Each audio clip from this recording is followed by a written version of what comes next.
বন্যা পরিস্থিতির আরও অবনতি হয়েছে নেত্রকোনায়। সোমেশ্বরী নদীর পানি কমলেও উবদাখালী নদীর পানি বইছে বিপদসীমার 29 সেন্টিমিটার উপরে। প্লাবিত হচ্ছে নতুন নতুন এলাকা।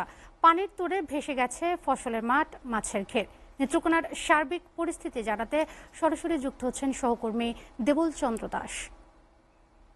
দেবুল, নেত্রকোনায় বন্যার সার্বিক পরিস্থিতি আমাদের জানাবেন। ধন্যবাদ। আপনি যেমনটি বলেছেন, আপনাকে জানিয়ে রাখি, গতকালকে কিন্তু সারাদিনই কিন্তু আমাদের রৌদ্রোজ্জ্বল আবহাওয়া ছিল। সারাদিনই রোদ ছিল, কিন্তু আজকে সকাল থেকে আপনার প্রচুর বৃষ্টিপাত। এখন কিছুটা কম হলেও কিন্তু কিছুক্ষণ আগে মুষলধারে বৃষ্টি হচ্ছিল।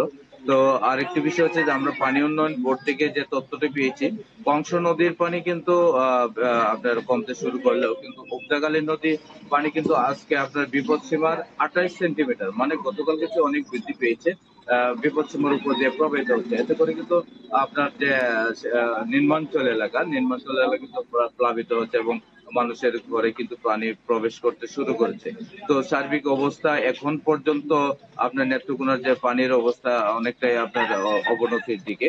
তো জেলা প্রশাসন থেকে বরাবরই যেমনটি বলেছেন, তারা কিন্তু ত্রাণ তৎপরতা এবং তাদের যে উদ্ধার তৎপর সবকিছু কিন্তু তাদের প্রস্তুতি রয়েছে, এবং ত্রাণ তৎপরতা কিন্তু তাদের বিতরণ কার্যক্রম এখন পর্যন্ত অব্যাহত রয়েছে। তো আমার কাছে এখন পর্যন্ত এই ছিল সর্বশেষ। পরবর্তীতে আমি আরো নতুন তথ্য আপনাদের মাধ্যমে দেশবাসীকে জানিয়ে দেওয়ার চেষ্টা করব।